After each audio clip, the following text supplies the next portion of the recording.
Corría el año 1971 cuando una horda de londinenses se aventuró en la noche hacia las puertas del cementerio de Highgate para dar cacería a un vampiro que venía aterrorizando a la población.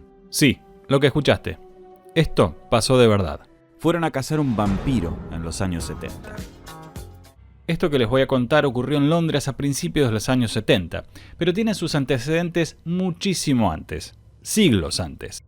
También es un hecho que da cuenta de la influencia que pueden tener los medios de comunicación en la gente, porque sin ellos nada de esto hubiese ocurrido.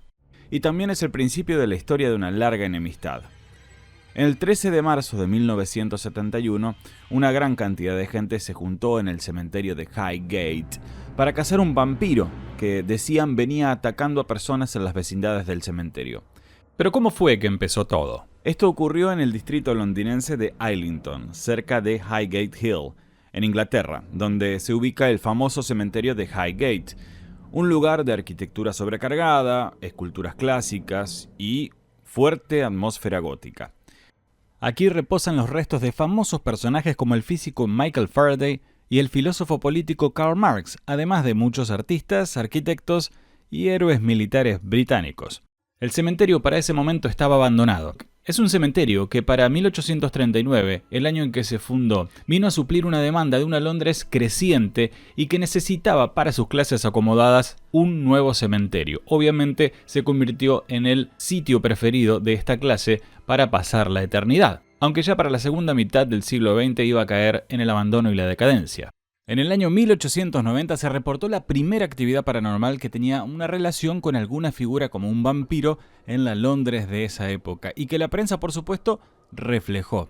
Un anciano afirmó haber visto a una entidad sobrenatural que había matado a una mujer en Harmondsworth y después de eso había bebido su sangre. Avanzamos unos años y en el año 1922 se iban a dar a conocer algunos casos que iban a suscitar el miedo de muchas personas. Por la mañana del 16 de abril de aquel año, una persona dijo haber sido atacada por algo que le mordió el cuello y le quiso succionar la sangre.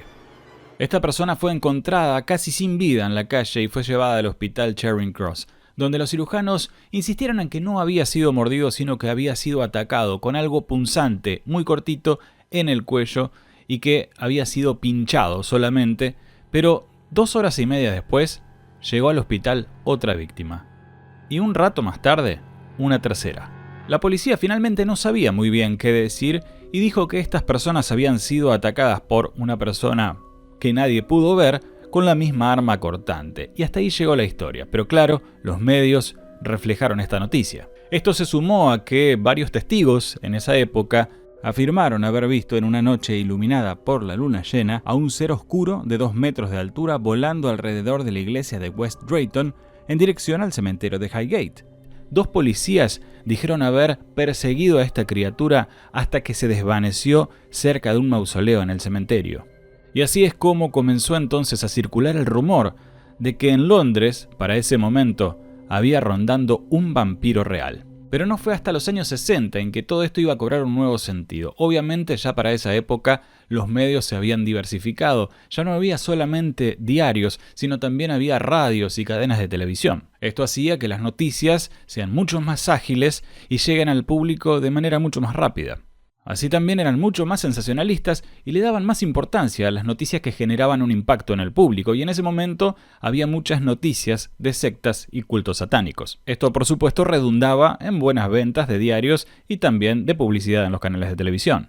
Luego de estos hechos de 1922 pasaron varias décadas, como te decía, para que hubiera nuevos reportes de casos paranormales cerca de este cementerio. En 1963, 2 adolescentes que venían de una fiesta reportaron que vieron, cuando pasaron por el cementerio, a varias personas que se levantaban de sus tumbas y caminaban por el cementerio.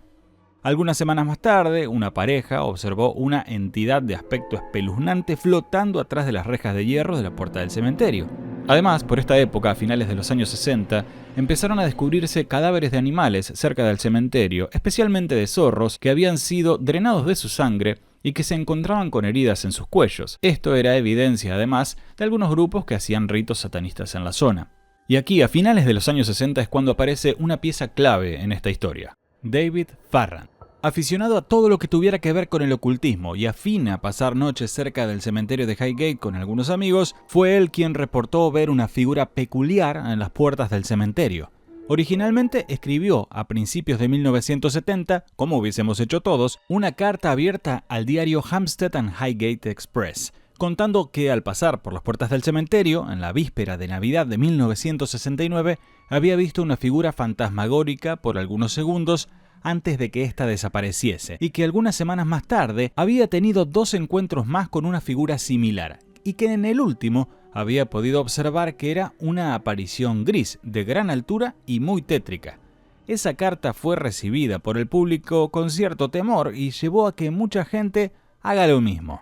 Empezaron a llegar cartas al diario de muchas personas que contaban sus encuentros con apariciones o vistas de espectros en las cercanías del cementerio, y por supuesto no faltó quien clamara porque allí en el cementerio vivía en realidad un vampiro real. Y entre estas personas aparece otro actor clave en esta historia, John Manchester. Según Manchester, se trataba de un noble medieval que había practicado la magia negra en la región rumana de Valaquia y que había sido llevado en un ataúd a Inglaterra por sus seguidores. Allí lo enterrarían en la zona de lo que después sería el cementerio de Highgate, y finalmente, unos años antes, había sido despertado por un grupo de satanistas locales. Sí, es muy parecida a la historia de Drácula. Todo esto resonó fuertemente en la comunidad porque ya había habido muchos reportes de casos de actividad de grupos satanistas en esa época. Y por supuesto, como te había dicho antes, estas historias vendían muchos periódicos. Así transcurrió 1970, con todos estos relatos y el interés en estas historias por parte de los medios que iba en forma creciente. Pero todo iba a cambiar en 1971 con el relato de una niña que dijo haber sido atacada en las puertas del cementerio. Ella contó que cuando regresaba a su casa una tarde fue arrojada al suelo de forma súbita por una fuerza extraña sobrehumana y que fue atacada por una figura alta, negra y con una cara blanca espectral. Según contó la chica, el ataque no se llevó a cabo porque cuando la tenía en el suelo pasó un auto que reflejó con sus faros esta figura y finalmente la misma huyó hacia el cementerio atravesando la pared. Y aquí está lo importante: cuando los medios consultaron a la policía por este caso, constataron que el relato era fehaciente. El ataque había ocurrido de verdad, y a raíz de esta noticia y por la creciente cantidad de entrevistas que tanto David Farrand como John Manchester habían dado en los medios respecto de estos temas y de los ataques alrededor del cementerio, la gente se vio cansada de estas noticias y decidió tomar la justicia por sus propias manos, obviamente yendo a cazar al vampiro. Y es por eso entonces que llegamos al 13 de marzo de 1971, cuando tanto John Manchester por un lado, David Farrand por el otro, y también la gente, la multitud que se acercó al cementerio de Highgate, finalmente trataron de dar cacería al vampiro, una cacería que claramente iba a resultar infructuosa. Estos hechos incluso fueron cubiertos por varios canales de televisión que transmitieron al mismo tiempo una serie de especiales en los cuales se contaba a fondo la historia del cementerio y también sobre todas las historias que hasta ese momento habían salido respecto de las entidades que vivían en ese cementerio, supuestamente. Esta cacería se prolongó alrededor de 3 días y 3 noches y una multitud de personas armadas con ajos, cruces, agua bendita y estacas, ayudados también por las autoridades, buscaron, obviamente sin éxito, al vampiro. Como dije, la cacería duró 3 noches y en cada una de ellas, por supuesto, la policía solamente podía ver cómo los grupos de improvisados cazadores ingresaban al cementerio y, por supuesto, vandalizaban criptas, mausoleos y tumbas en una mezcla de temor y, ya que estamos, ¿por qué no?, vandalismo gratuito.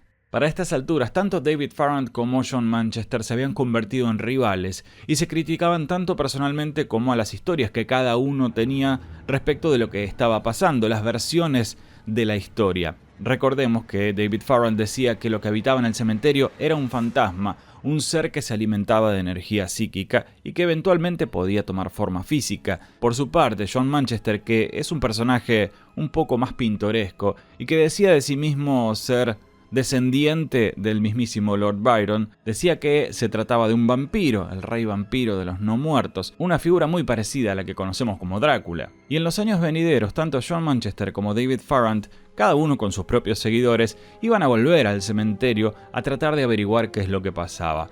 Una vez John Manchester dijo haber cazado a un vampiro y David Farrant, por su parte, lo tildó de fabulador y mentiroso.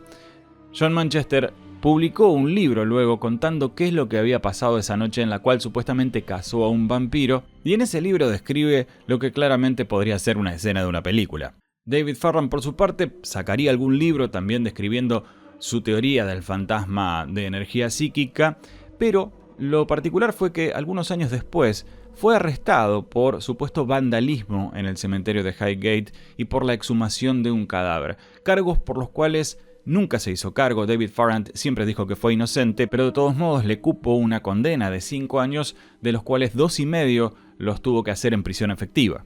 Por otro lado, John Manchester con los años se autoproclamó obispo de la nueva Iglesia Católica. Es una iglesia que no reconoce la figura del Papa y también presidente de la Sociedad Británica de Ocultismo. De hecho, él sigue vivo y tiene un canal de YouTube que, si les interesa, se los voy a dejar en la descripción. Tiene allí algunos videos de él leyendo poesía, también un documental filmado desde su propio televisor respecto de este caso del vampiro de Highgate y algunas cosas más que nos dan un poco la pauta del tipo de personalidad que tiene este hombre, que fue una de las claves de esta historia.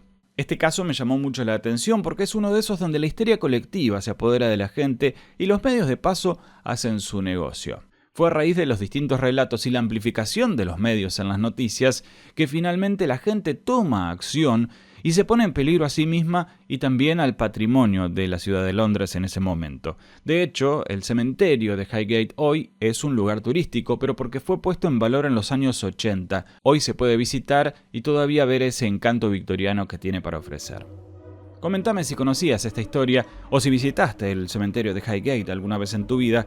Ponele un me gusta a este video si te gustó y suscríbete a este canal porque esa va a ser la mejor forma de que yo te siga contando estas historias.